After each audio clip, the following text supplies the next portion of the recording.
Monsieur le procureur général, Mesdames, Messieurs, j'ai l'honneur d'être là aujourd'hui devant vous pour y avoir été bien évidemment autorisé par Monsieur le procureur général pour vous entretenir de quelques affaires qui ont été initiées à la suite du rapport qui, bien évidemment, est à la portée de tout le monde. Des affaires qui ont été prises en charge bien avant ma prise de service au parquet de Dakar le 26 août 2024, parce que c'est à cette date exactement que j'ai pris service à la tête du parquet de Dakar. À mon arrivée à la tête de ce parquet, j'ai fait la situation des affaires pendantes et tous les rapports Covid, comme on le dit souvent, avaient déjà été transmis à M. le procureur général pour étude, exploitation.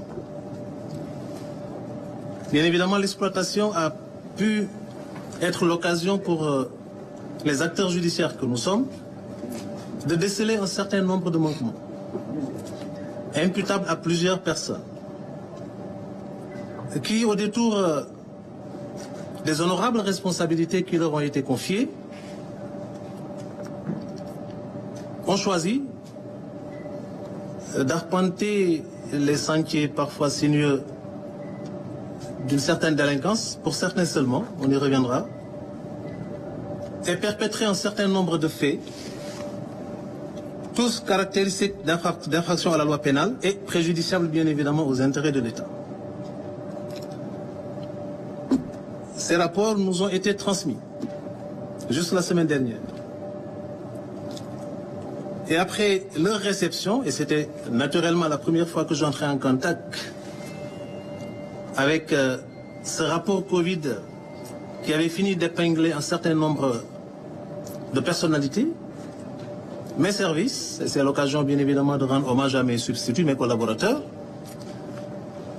se sont mis à pied d'œuvre pour approfondir l'exploitation, élargir les investigations et identifier les personnes qui seraient susceptibles d'être installées dans des procédures judiciaires comme auteurs, co-auteurs, complices et éventuellement receleurs des nombreux actes de prévarication qui ont été perpétrés à l'occasion de la gestion de ces fonds Covid. Bien évidemment, le travail n'a pas été difficile. Nous avons pu identifier un certain nombre d'auteurs avec des faits précis. Quand je dis auteur, bien évidemment, c'est une assertion qui n'entend pas le principe de la présomption d'innocence. Il faut qu'on soit clair sur ça. Nous sommes à un niveau de responsabilité qui nous oblige, en tant qu'acteurs judiciaires chargés des poursuites, d'identifier et de déceler dans les différentes procédures qu'on nous confie les indices, les présomptions, parfois les charges susceptibles d'asseoir une infraction pour qu'on puisse envisager, bien évidemment, d'étoffer cette procédure-là en allant vers les poursuites. Donc jusque-là, les éléments qu'on a pu collecter, rassembler dans le cadre des enquêtes qui ont été menées et du travail d'exploitation qui a été fait au niveau du parquet de Dakar, cette approche a été pour nous l'occasion, bien évidemment, de cerner les contours de toute cette affaire, de façon générale. De sorte que nous avions décidé, bien évidemment, d'activer les leviers de la justice répressive en allant directement vers le chef de police judiciaire pour solliciter, bien évidemment, ce sont des instructions, mais en tant que collaborateur naturel du parquet, solliciter son implication efficace, ce qui a été le cas, et également c'est l'occasion de rendre hommage à nos collaborateurs, officiers de police judiciaire de tout le ressort du parquet de Dakar, mais particulièrement pour cette affaire, les officiers de police judiciaire de la division des investigations criminelles. Instruction leur a été donc donnée de procéder aux arrestations et aux conduites qui, naturellement, étaient justifiées par l'existence de charges probantes décelées dans les différents rapports qui nous ont été confiés. Ce travail a été fait. avec beaucoup d'efficacité, de sorte que, depuis hier, les arrestations se multiplient, des conduites au parquet sont constatées et des informations judiciaires sont ouvertes et confiées aux différents juges d'instruction du tribunal de grande instance au classe de Dakar. Pour les 8 rapports reçus par le parquet de Dakar et concernant le ministère des Mines et de la Géologie, le ministère de la Culture et de la Communication, le ministère de la Jeunesse, le ministère des Sports, le ministère de la Santé, le ministère de la Femme, de la Famille, du Genre et de la Protection des enfants ou de l'enfance, le ministère du Développement industriel et des PMI et le ministère du Développement communautaire, des arrestations ont été ordonnées et exécutées. Hier, la division des investigations criminelles nous a présenté 20 personnes. Ce matin, nous en avons reçu 7. Une garde à vue est actuellement en cours d'exécution au niveau de cette même unité d'enquête.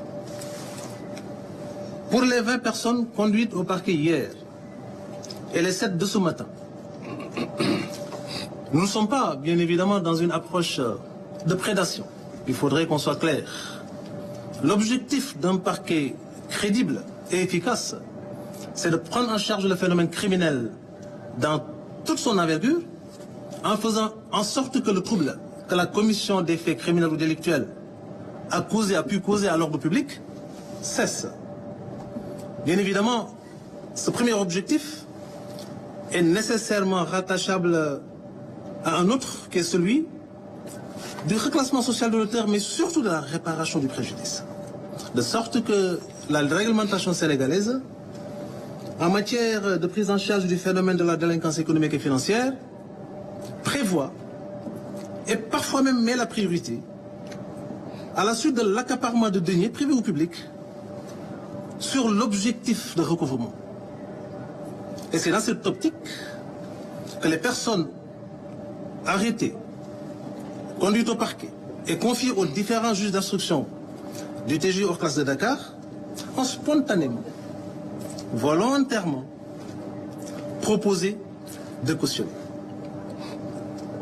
Je précise à ce niveau que, en matière de détournement ou d'escroquerie portant sur les deniers publics, le Code de procédure pénale sénégalais, pour ceux qui ne le savent pas, dispose que l'octroi ou le refus de la mesure de clémence de la liberté provisoire est assujetti à l'obligation préalable de rembourser intégralement les sommes qui font l'objet du détournement, ou de procéder à leur cautionnement, ou alors de faire valoir des contestations sérieuses. Si on ne parvient pas par ailleurs à faire établir un état de santé assez défaillant qui serait incompatible avec un maintien en milieu carcéral, même hospitalier. Pour donc pouvoir prétendre être apte à bénéficier de la mesure de la liberté provisoire, les différentes personnes conduites au parquet, confiées aux différents juges d'instruction, ont offert de cautionner. Ainsi, nous avons pu, entre hier et aujourd'hui,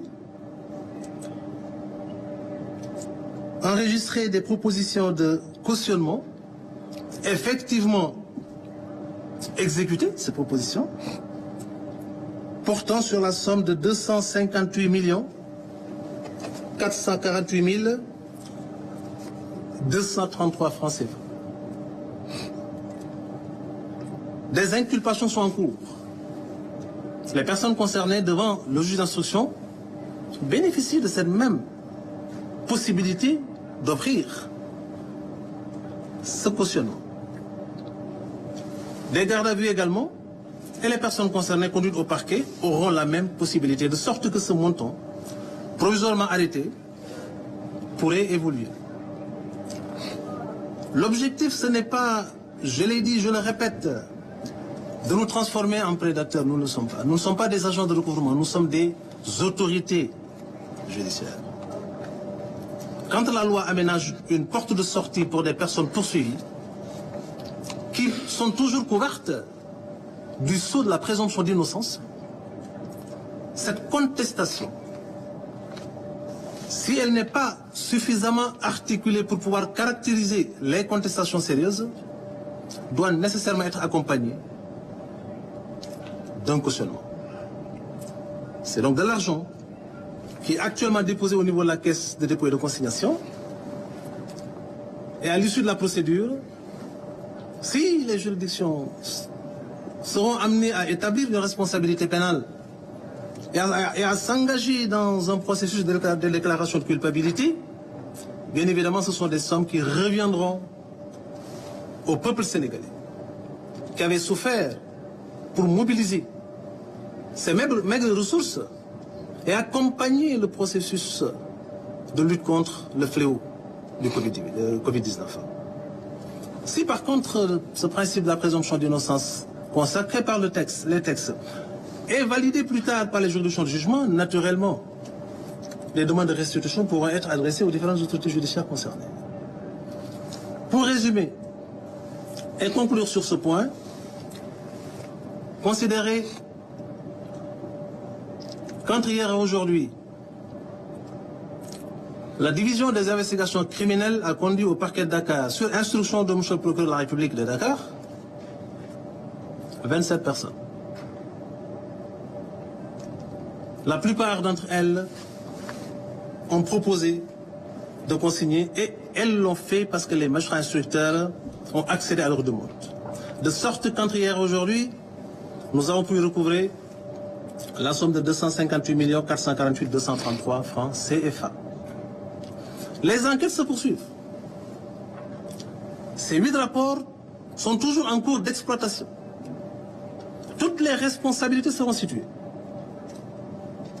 Toutes les pistes d'investigation seront exploitées. Et toutes les niches seront, bien évidemment, dépoussiérées pour qu'on puisse en définitive identifier tous les niveaux de responsabilité et tous les intervenants dans cette chaîne de prévarication pour qu'on puisse accompagner le peuple sénégalais dans cet élan de lutte contre le fléau, bien évidemment, de la délinquance économique et financière.